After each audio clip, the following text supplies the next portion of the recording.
I'm totally not an alcoholic. That and other lies I like to tell myself coming right now.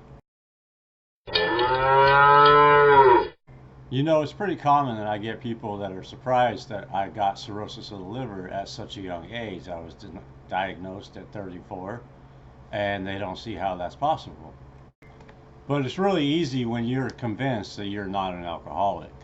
I mean, your typical picture of an alcoholic is a homeless guy falling down drunk, passed out, or out there begging for change. He's just going to get a beer. But sadly, the your typical image of an alcoholic is not your usual alcoholic. While that stereotypical image of an alcoholic can hold true at times, there are people that are like that, and there's the reason for the stereotype. Your typical alcoholic is going to look a lot more like you and me than the homeless guy out on the street. What I would consider a functioning or a high functioning alcoholic. I've never really been physically dependent on alcohol. It's more of a mental and emotional generally. Like I felt a need to drink. I wanted to drink all the time.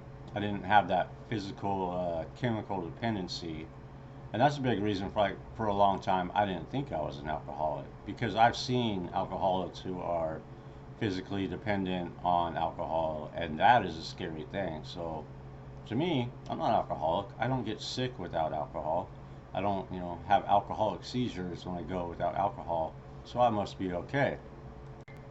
And if you start looking at it like that, then it becomes really easy to come up with excuses on why it's okay to drink or why it's okay to drink all the time. I don't need to set limits on my alcohol because I'm not an alcoholic. I'm just choosing to go out and party.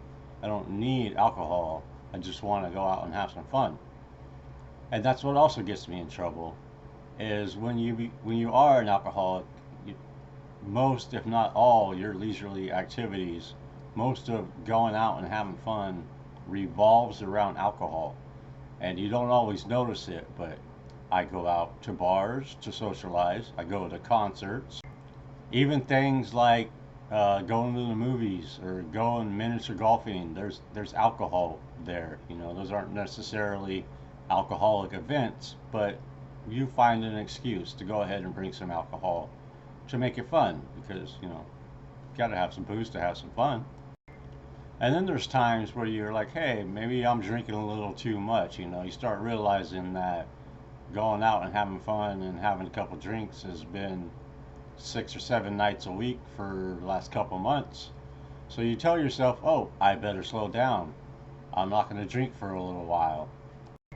And since you're not physically dependent on alcohol, you actually do cut down. You go a week or two without drinking, or you go 4 or 5 days without drinking, and then all that does is reaffirm in your mind that you're not alcoholic. See, I didn't drink the last couple of days. I don't need a drink. I took a couple days off. I feel better. I'm not an alcoholic. I'll just go out tonight and have a couple drinks. Out of all the years I went bar hopping, which was like more than a decade, I have gone to the bar and had 1 or 2 drinks like planned once or twice. I have very rarely ever walked out of the bar before it closed. That's just something I'm not capable of doing. That's because I'm a binge drinker. Once I get the taste of alcohol, it's over. I get one drink, turns into two, turns into four, turns into it's 4 o'clock in the morning and you're really good friends with everybody at the bar. So you're still at the bar drinking for free at 4 o'clock in the morning, hours after the place has been closed down. And then if that's not enough, about 3 or 4 in the morning, you go to the bartender's house or you go to whatever after party is going on. Because sometimes the party just doesn't stop. Drink until the sun comes up is a pretty normal thing. And you have a way of justifying that as normal. It really is not a normal thing. You don't start drinking at 8 p.m. and stop drinking at 8 in the morning and call that normal and not think you're not an alcoholic. It's just what everybody does. And the fact that you're around all these other people who aren't alcoholics it has a way of justifying itself and making sense. It doesn't seem out of place. It doesn't seem abnormal. It's just what everybody does. And then the way our society views alcohol, it is a completely normal, acceptable thing. Everybody drinks. It's okay to drink your drugs. Just don't do drugs, but drink your drugs. That's fine.